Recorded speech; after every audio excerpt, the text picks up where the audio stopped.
ہمیں کائنات کے پیچھے نہیں دوڑنا، ہم نے محمد مصطفیٰ صلی اللہ علیہ وسلم کے نقش قدم پر چلنا ہے۔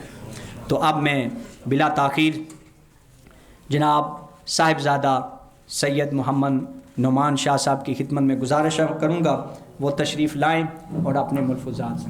نعرہ تکبیر، نعرہ رسالت، نعرہ حیدری، نعرہ حیدری۔ بسم اللہ الرحمن الرحیم۔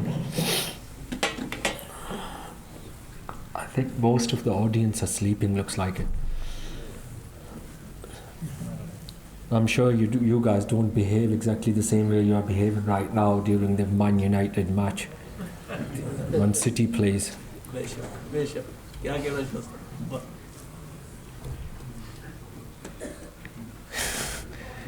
When they take the ball towards the goal, most of you just stand up and start dancing. But unfortunately, we are shy of even saying Subhanallah right now. Alhamdulillah. Alhamdulillah wassalatu wassalamu ala nabiy al-haramain imam al-qiblatayn wasilatana fi ad-darain sahib qab qausain mahbub rabbil mashriqain wa rabbil maghribain jadd al-hasan wal husayn jadd al-hasan wal husayn jadd al-hasan wal husayn maulana wa maula as-sakalain abil qasim muhammad ibn abdullah nurun min nurillah nurun min nurillah nurun min nurillah یا ایھا المشتاقون بنور جمالہ بلغ العلا بکمالہ کشف الدجی بجمالہ حسنت جمیع خصالہ۔ درود پاک پڑھ، صلو علیہ وآلہ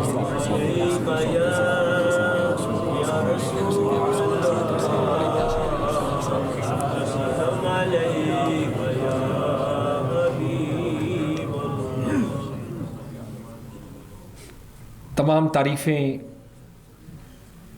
اللہ سبحانہ و تعالیٰ کی ذات کے لیے۔ الفاظ جہاں پر اپنے وجود کو کھو دیتے ہیں، ان تمام تعریفوں کا مالک رب ذوالجلال کی ذات ہمارا آپ کا خالق اور مالک ہے۔ تمام دنیا مل کر تعریف، توصیف اور درود پڑھتی رہے، لکھتی رہے، تو اس سے بڑھ کر میرے مصطفیٰ کریم علیہ الصلاۃ والسلام کی ذات اقدس کے لیے آپ کی بارگاہ میں ہدیہ عقیدت اور نذرانہ ہم سب کا۔ اس کے بعد قابل صد احترام قابل صد احترام قابل صد احترام جتنے علماء کرام سٹیج پر تشریف فرما ہیں،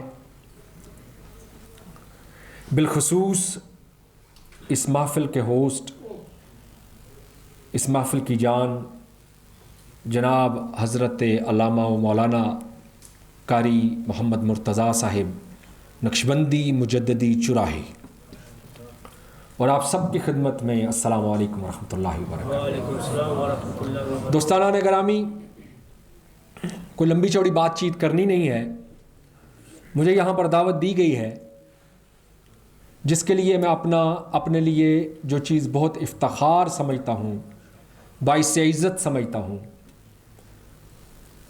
آپ سب لوگوں نے ٹائم نکالا، اللہ سبحانہ و تعالیٰ آپ کی زندگیوں کو رحمتوں سے اور برکتوں سے بھر دے۔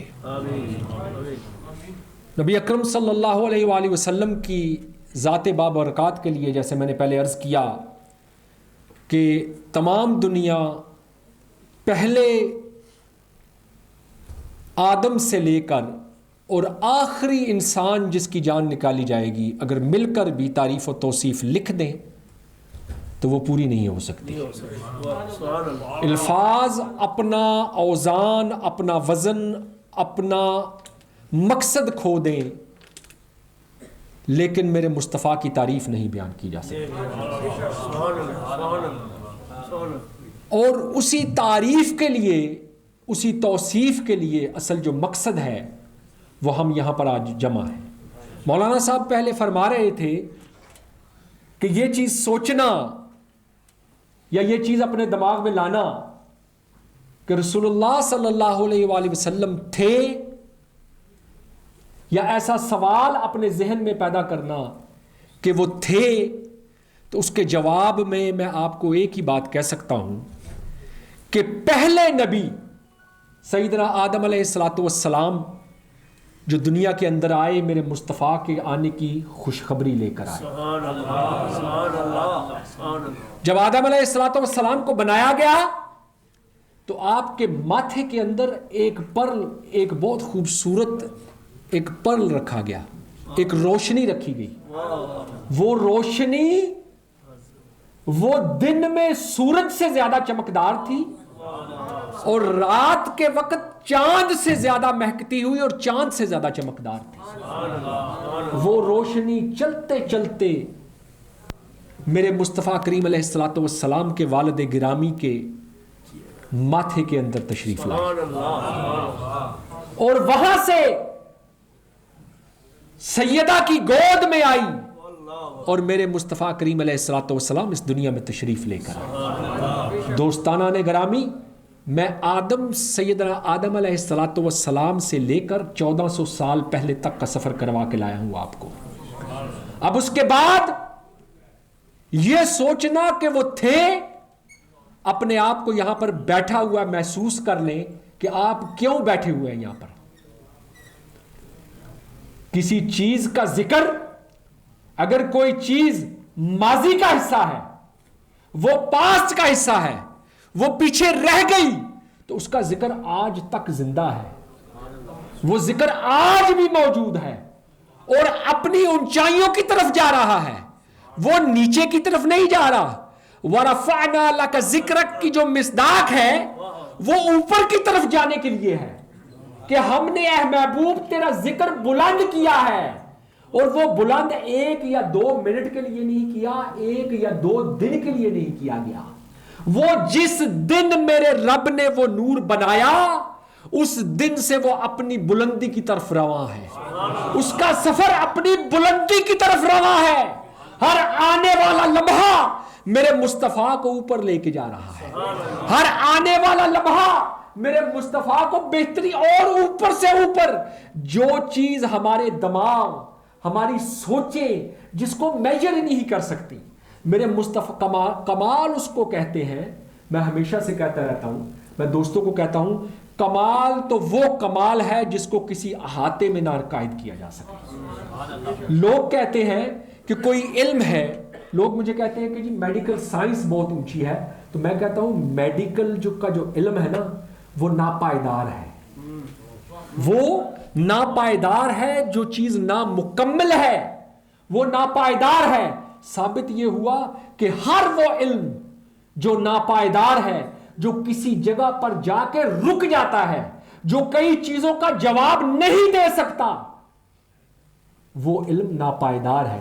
ثابت کیا ہوا کہ آپ اس کو علم حقیقی، آپ اس کو وہ علم نہیں کہہ سکتے کہ جو علم آپ کہہ سکتے ہیں کہ یہی حرف آخر ہے. وہ حرف آخر نہیں ہے، وہ حرف آخر نہیں ہو سکتا. وہ ایک تھیوری ہو سکتی ہے، وہ ایک نظریہ ہو سکتا ہے، وہ نظریہ حرف آخر نہیں ہو سکتا. ثابت یہ ہوا کہ میرے مصطفیٰ کریم علیہ الصلوۃ والسلام کو وہ علم دیے گئے، اللہ سبحانہ و تعالیٰ نے دیے، جو مکمل تھے، جو اکمل تھے. اور وہ کتاب دی جس کے اندر اس دن سے لے کر، پہلے دن سے لے کر آخری دن تک تمام علوم جس کتاب کے اندر مقید ہیں، جو آخری کتاب قرآن کریم کی حیثیت سے آپ لوگوں کے درمیان میں موجود ہے، جس کو آپ صبح و شام پڑھتے ہیں، جس کا آپ ہر وقت احاطہ کرتے ہیں. میرے مصطفیٰ کریم علیہ الصلوۃ والسلام کی جو رسالت ہے، میرے مصطفیٰ کریم علیہ الصلوۃ والسلام آپ آخری نبی ہیں، اس چیز کے اوپر ایمان رکھنا بہت ضروری ہے. دوستانہ گرامی، اگر آپ یہ کہتے ہیں کہ اللہ سبحانہ و تعالیٰ کے علاوہ کوئی ایسی ذات نہیں جس کی عبادت کی جائے یا عبادت کرنی چاہیے یا عبادت ہو سکتی ہے، اگر آپ کا ایمان اس چیز پہ ہے تو اگلی بات آپ کیا کرتے ہیں؟ سوال یہ پیدا ہوتا ہے کہ اگلی بات کیا کرتے ہیں؟ میرے مصطفیٰ کریم علیہ الصلوۃ والسلام کی رسالت کا اقرار کرتے ہیں، میرے مصطفیٰ کریم علیہ الصلوۃ والسلام کی رسالت کا اقرار کرتے ہیں. اور وہ رسالت کا اقرار خالی یہ اقرار نہیں کرنا، صرف اتنا سا اقرار نہیں کرنا کہ آپ آخری نبی ہیں. آپ کا عقیدہ یہ بھی ہونا چاہیے کہ آپ نبی بھی ہیں اور آخری بھی ہیں، اور اس کے بعد کوئی نبی کسی حیثیت سے. خالی یہ منہ سے کہہ دینا آپ آخری نبی ہیں, آپ کا عقیدہ ہی مضبوط نہیں, اگر آپ کا اس چیز پر ایمان ہی نہیں کہ وہ رفتیں, وہ جگہیں, وہ توصیف, وہ عزت دنیا میں کوئی بھی نہیں پا سکتا جو میرے مصطفیٰ کو مل گئی. میرے مصطفیٰ کریم کو جو مقام مل گیا, اس مقام کی گرد راہ کو کوئی بندہ نہیں پا سکتا. اور یہ مقام ہم نے کہاں سے سیکھا؟ اللہ سبحانہ و تعالیٰ کی الوہیت, اللہ سبحانہ و تعالیٰ کو اگر ہم نے رب بھی مانا تو میرے مصطفیٰ کریم علیہ الصلوۃ والسلام کی زندگی کی طرف دیکھ کے مانا نا, کہ ویسے ہی مان لیا. میرے مصطفیٰ کی زندگی کی طرف نظر ڈالی, ہمارے رب سے پہچان کرانے والا. آج میں ہمیشہ کہتا ہوں کہ ہمارے پاس جو سب سے بڑا خزانہ ہے, دنیا کا سب خزانہ تم لوگوں سے لوٹ جائے, دنیا کی ہر چیز تم سے لوٹ کے لے جائیں, تمہارے ہاتھ کاٹ دیں, تمہارے بازو کاٹ دیں, ہر چیز تم سے لے لیں, تمہارے پاس اس سے بھی بڑا خزانہ. میں کہتا ہوں تم نامکمل نہیں ہو, تم نامکمل اس وقت ہو جب تمہارے دل سے ایمان جاتا رہے گا. اور وہ ایمان کی دولت سے جس شخصیت نے تمہیں نوازا, اس شخصیت کا نام کیا ہے؟ محمد عربی صلی اللہ علیہ وآلہ وسلم. آپ یقین کیجئے ان کی زندگی پر نظر ڈالتے ہیں تو ہمیں اللہ سبحانہ و تعالیٰ کی بھی پہچان ہوتی ہے. ایک غزوہ میں پچھلے دنوں ایک غزوے کا ذکر پڑھ رہا تھا, اور میرے خیال میں غزوہ ذات الرقاع کا. رسول اللہ صلی اللہ علیہ وآلہ وسلم, وہ حالت یہ تھی کہ صحابہ کرام کے پاس جوتے نہیں تھے پہننے کے لیے, اور پاؤں کے اوپر انہوں نے پٹیاں باندھی ہوئی تھی شمع رسالت کے پروانوں میں. جوتے نہیں تھے, کپڑے باندھے ہوئے تھے پاؤں کے اوپر. آج ہم کہتے ہیں کہ ہم شمع رسالت کے پروانے ہیں. کون سے پروانے, کیسے پروانے؟ ہم ایک رات اٹھ کے کھڑے نہیں ہو سکتے ان کے لیے. پاؤں پر پٹیاں باندھی ہوئی ہیں, پاؤں پر کپڑے باندھے ہوئے ہیں پاؤں کے اوپر, اور چل رہے ہیں اور جا رہے ہیں. اور توحید سکھانے کا ایک واقعہ اس کے اندر بڑا کمال ہے کہ دوسری سائیڈ کے جو لوگ تھے جن کے ساتھ وہ مارکا ہونا تھا, ان میں سے جب دوپہر کا ٹائم ہوا نا, میرے مصطفیٰ کریم علیہ الصلوۃ والسلام نے تمام صحابہ سے کہا لیٹ جاؤ, دوپہر کا ٹائم ہے, گرمی شدید ہے, سخت گرمی ہے, کچھ دیر آرام کر لو. سب لوگ آرام کرنے لگے. ان میں سے ایک بندہ آیا دشمنوں کا, اس نے آ کے میرے مصطفیٰ کریم, اب تلوار بھی مصطفیٰ کی لی, تلوار نکال لی مصطفیٰ کی, اور تلوار نکال کے آپ کی گردن اقدس پہ رکھ دی, اور کہا کہ اے محمد, آپ کو اب مجھ سے کون بچائے گا؟ اب میرے آپ کے اوپر یہ وقت آ جائے تو ہم کیا کہیں؟ ہمارا تو سانس ہی اکھڑ جائے, ہمارا تو سانس ہی اکھڑ جائے, ہمیں تو دوسری سانس نہ آئے. میرے مصطفیٰ نے فرمایا اللہ, مجھے میرا رب بچائے گا تجھ سے, مجھے میرا مولا بچائے گا تجھ سے. دوستانہ نے گرامی, میرے مصطفیٰ کی زندگی کے اندر سے ہمیں توحید ملی, لا الہ الا اللہ, توحید ادھر سے ملی. اب رسالت کو سمجھنے کے لیے شمع رسالت کے پروانوں کو دیکھنا پڑے گا, ان پروانوں کو دیکھنا پڑے گا کہ انہوں نے اپنی زندگیاں اپنے مصطفیٰ کے قدموں پر کیسے نشاور کی. وہ اس چیز کو آپ سمجھیں گے. توحید سیکھنی ہے تو میرے مصطفیٰ کریم کے در پہ جانا پڑے گا, رسالت کی محبت سیکھنی ہے, آخری نبی کا عقیدہ سیکھنا ہے, ان کے بعد کوئی نبی نہیں آئے گا. اس چیز کو سمجھنا ہے تو شمع رسالت کے پروانوں کے گھروں میں تمہیں داخل ہونا پڑے گا, جن لوگوں کو تپتی ریتوں کے اوپر لٹایا گیا اور پھر ان سے پوچھا گیا کہ اب بول کیا کہتا ہے, اب بول کیا کہتا ہے. ان کے منہ سے اللہ اور محمد کے علاوہ کوئی بات نہیں نکلی. ان کو ایک ٹانگ ادھر سے باندھ کر, دوسری ٹانگ ادھر سے باندھ کر درمیان سے چیرا گیا, لیکن ان کے منہ سے اور کوئی بات نہیں نکلی. دوستانہ نے گرامی, اگر آپ کو رسالت کا پروانہ بننا ہے تو شمع رسالت کے جو اصلی پروانے ہیں ان گھروں تک آپ کو جانا پڑے گا. دوستانہ نے گرامی, یہ عقیدہ جو توحید کا ہے اور اس کے بعد میرے مصطفیٰ کریم علیہ الصلوۃ والسلام کے اوپر اس چیز کا ایمان ہے, یہ ہمارے ایمان کی اساس ہے, یہ ہمارے ایمان کی فاؤنڈیشن ہے. اگر ایک بندہ کہہ دے لا الہ الا اللہ تو آپ کو کیا لگتا ہے کہ اس کا پورا ہو گیا سارا کام؟ نہیں, اس وقت تک مکمل نہیں ہو سکتا جب تک وہ اس چیز پر ایمان نہیں لے کے آئے گا. کہ محمد رسول اللہ صلی اللہ کے رسول ہیں، اور پھر اس سے بھی اوپر اس وقت تک مکمل نہیں ہو سکتا جب تک اس بات پر بھی ایمان نہ ہو کہ ان کے بعد کوئی اور نبی آنے والا نہیں، کسی صورت میں آنے والا نہیں۔ دوستانہ نے گرامی، جیسے مولانا صاحب نے پہلے کہہ دیا کہ اس وقت فتنے کا دور ہے، بہت سخت فتنہ ہے۔ سب سے پہلے آپ کی توحید پر وار کیا جاتا ہے، پھر آپ کے عقیدہ توحید کے اوپر وار کیا جاتا ہے، آپ کو برے کاموں میں مبتلا کیا جاتا ہے، پھر آہستہ آہستہ آپ کے عقیدہ رسالت، ختم نبوت کے عقیدے کے اوپر وار کیا جاتا ہے، آہستہ آہستہ اس کے اندر نقب لگائی جاتی ہے اور ہر چیز آپ سے لے لی جاتی ہے۔ دوستانہ نے گرامی، ان چیزوں کے اوپر غور کیجئے، اپنے آپ کو بچائیے ان چیزوں سے۔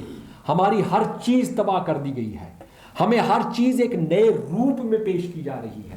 اللہ سبحانہ و تعالیٰ کے اس ٹائم پر میڈیا کے اوپر ایسی ایسی چیزیں دکھائی جا رہی ہیں کہ لوگوں کا خدا کے اوپر سے اللہ معاف کرے ایمان ہٹتا جا رہا ہے۔ ایسی ایسی چیزیں سامنے لائی جا رہی ہیں، ایسے ایسے فلسفی بیٹھے ہوئے ہیں، وہ اپنے مغلظات ایسے لپیٹ کے پیش کر رہے ہیں لوگوں کے سامنے کہ لوگ آہستہ آہستہ ختم نبوت کا جو عقیدہ ہے وہ بھی کمزور ہوتا جا رہا ہے، کمزور پڑتا جا رہا ہے۔ اس کی آپ کو میں چھوٹی سی ایک مثال دیتا ہوں، ایک باریک سی مثال۔ آج سے کچھ عرصہ پہلے، کچھ سال پہلے ترکوں نے کچھ ڈرامے بنائے، کچھ ایپیسوڈز بنائے۔ ایک ڈرامہ بہت مشہور ہوا، میں اس کا نام نہیں لوں گا آپ کے سامنے، بہت مشہور ہوا، ہمارے بچوں نے بھی دیکھنا شروع کیا۔ جس بندے کو مل رہے ہیں وہ آپ کے ساتھ ایسے کر رہا ہے، جس بندے کو بھی دیکھ رہے ہیں اس نے ایک ساتھ پہ ٹوپ پہنا ہوا ہے۔ یہ کیا ہے جی؟ یہ جی وہ ایک ڈرامہ لگ رہا ہے، ایک پلے لگ رہا ہے، ٹی وی کے اوپر آ رہا ہے، یہ وہ ہم دیکھ رہے ہیں۔ اور یقین کیجئے میں نے جا کر اس کے اوپر غور کیا، وہ جس شخصیت کے بارے میں وہ جو کہانی بیان کی گئی، آپ کبھی ان کی سچی کہانی پڑھیں، آپ کے چہرے بدل جائیں، آپ کے رنگ سرخ ہو جائیں، بلکہ آپ کے رنگ سیاہ ہو جائیں۔ وہ لوگ تھے جو اپنے دور کے صوفیاء کے قدموں میں بیٹھنے والے لوگ تھے، اور ان کو کیا بنا کے پیش کیا گیا آپ کے سامنے؟ آپ نے کبھی سوچا؟ ان کو بنا کے پیش کیا گیا کہ کبھی وہ ایک عورت کے پیچھے پھر رہے ہیں، کبھی وہ دوسری عورت کے پیچھے پھر رہے ہیں۔ یہ کیا ہے؟ یہ کیا پیش کیا گیا آپ کے سامنے؟ آپ کے بچوں کو کیا بتایا گیا کہ جن لوگوں نے دین کے لیے اپنے سر کٹائے، ایک طرف آپ بتا رہے ہیں کہ وہ مشرکین سے لڑائی کر رہے ہیں، دوسری طرف بتا رہے ہیں کہ وہ عورتوں کے پیچھے پھر رہے ہیں، عورتوں کے پیچھے، عورتوں کے عشق میں مبتلا ہے۔ یہ کیا ہے؟ یہ آپ کے عقیدوں پر نقب نہیں تو اور کیا چیز ہے؟ آپ کا عقیدہ کمزور نہیں کیا گیا؟ آپ کی ہسٹری کو تباہ نہیں کیا گیا؟ آپ کی ہسٹری کو مسخ کر کے بیان نہیں کیا گیا آپ کے سامنے، آپ کے بچوں کے سامنے؟ اس دور کا ایک عظیم ترین انسان جس نے سلطنت عثمانیہ کے تاجداروں میں سے ایک تاجدار، جس کو دنیا ایک صوفی کی حیثیت سے جانتی ہے، اس کے اوپر ڈرامہ بنایا گیا، اور اس کو کیا کر کے پیش کیا گیا؟ اس کو پیش کیا گیا کہ ایک طرف وہ جناب اسلام کے جھنڈے گاڑ رہا ہے، وہ لوگ جنہوں نے مسجد نبوی کی تعمیر کی، اور تعمیر بھی کیسے؟ آپ نے کبھی سوچا ہے کہ ایک پورا شہر بسایا گیا، اس شہر کے اندر لوگوں کو لے جایا گیا، ان لوگوں کو قرآن حفظ کروایا گیا، ان لوگوں کو قرآن حفظ کروایا گیا، ان کے بچوں کو وہاں پر یونیورسٹی قائم کی گئی، انجینئرنگ یونیورسٹی، ان کو میسنری ورک سکھایا گیا، ان کو انجینئرنگ ورک سکھایا گیا ان لوگوں کو، اور انجینئرنگ ورک سکھا کر، میسنری ورک سکھا کر وہ حافظ قرآن لوگ جو ساتھ ساتھ قرآن پڑھتے تھے، اور مسجد نبوی کی تعمیر کی گئی۔ ان لوگوں کے بادشاہوں کو دکھایا گیا کہ ان کے حرم کے اندر 50 عورتیں ہیں۔ یہ کیا آپ کو دکھایا جا رہا ہے؟ ذرا سوچئے، یہ میڈیا کے اوپر کیا کیا جا رہا ہے؟ کیسے طریقے سے آپ کے بادشاہوں کو دکھایا گیا کہ وہ وومنائزرز تھے، وہ عورتوں کے پیچھے پھرتے تھے۔ آپ کے مسلمان بادشاہ جو تھے، جو صوفیاء کے ابن عربی کے نمک خار تھے، ایک طرف دکھایا گیا آپ کو ابن عربی کے پاس بیٹھے ہوئے، دوسری طرف دکھایا گیا ایک نامحرم عورت کے پاس کے پیچھے پھر۔ یہ کیا ہے؟ میں نے آپ کو ایک چھوٹی سی تصویر دکھائی ہے، یہ واقعہ سنایا صرف اس لیے ہے کہ آپ کو سمجھ آئے کہ کس طریقے سے آپ کو صوفیات سے آپ کا جو عقیدہ ہے اور آپ کی جو سوچ ہے وہ بتائی، تبدیل کی گئی کہ اس وقت کے صوفی کیسے تھے، وہ کیا کرتے تھے، 50 عورتیں اپنے حرم میں رکھتے تھے، اور اسی طریقے سے آپ کی توحید کے اوپر لوگ وار کر رہے ہیں، اور اسی طریقے سے ہمارے دین کی جو فاؤنڈیشن ہے، ہمارے ایمان کی جو فاؤنڈیشن ہے، ختم نبوت، اس کے اوپر وار کیا جا رہا ہے، اس کو توڑا جا رہا ہے۔ خدا را اپنے آپ کو اور اپنے بچوں کو اس ظلم سے بچائیے۔ ہر وقت یہ جو آپ کی اولادیں ان چیزوں میں مشغول ہیں، ان چیزوں سے اپنے بچوں کو نکالیے، اپنے بچوں کو مساجد کی طرف لے کے آئیے، اور اپنے بچوں کو بتائیے کہ یہ جن کا میلاد ہے وہ آخری نبی نہیں، وہ پہلے نبی بھی وہی تھے، سب سے پہلے انہی کو بنایا گیا اور سب سے آخر میں وہ تشریف لے کے آئے، اور قیامت کے دن بھی ان کی نبوت کے ڈنکے بجیں گے۔ اور کہنے والوں نے کیا خوب کہا تھا کہ فقط اتنا سبب ہے انک آدے بزم محشر کا، فقط اتنا سبب ہے انک آدے بزم محشر کا کہ ان کی شان محبوبی دکھائی جانے والی ہے۔ سیدنا آدم علیہ السلام آپ کے ماتھے میں جو نور چمکا وہ محمد عربی صلی اللہ علیہ وسلم، نوح علیہ السلام آپ کا بیڑا پار لگا تو وہ محمد عربی صلی اللہ علیہ وسلم، عیسیٰ علیہ السلام مردوں کو جگاتے تھے تو اس کے اندر بھی وہ جو خوشبوئیں تھی، وہ جو نام لیتے تھے، وہ جو باتیں تھی، وہ ساری محمد عربی صلی اللہ علیہ وسلم کی باتیں تھی۔ یہ وہ سارا کنسپٹ تھا، یہ میرے مصطفیٰ کا کنسپٹ تھا، آدم علیہ السلام سے عیسیٰ علیہ السلام تک۔ ان تمام انبیاء نے انسانیت کو میچور کیا، انسانیت کی سوچ کو میچور کیا، اور پھر جب انسانیت اپنی سوچ کی اس معراج پر آ گئی تو پھر معراج والے کو ان کے درمیان میں لایا، پھر اس شخصیت کو لایا گیا جب انسانیت اس قابل ہو گئی کہ اس کی سوچ، اس کے وہم و گمان میں وہ چیزیں آ سکیں، وہ ان کو سمجھ سکیں، پھر میرے مصطفیٰ کو ان کے سامنے لایا گیا۔ ہماری سب کے لیے دعا ہے کہ اللہ سبحانہ و تعالیٰ اس مسجد کو، اس کی انتظامیہ کو قائم و دائم رکھے۔ میرے مصطفیٰ کریم علیہ السلام کے چرچے دنیا اور آخرت میں اسی طرح بلند ہوتے رہیں۔ دوستانہ گرامی، یہی وہ گھر ہے، یہی وہ دامن ہے، اسے پکڑ کے رکھیے، انہی عقیدوں کو پکڑ کے رکھیے، یہی میری اور آپ کی فلاح کا ذریعہ ہے۔ وما علینا الا البلاغ۔ نعرہ تکبیر۔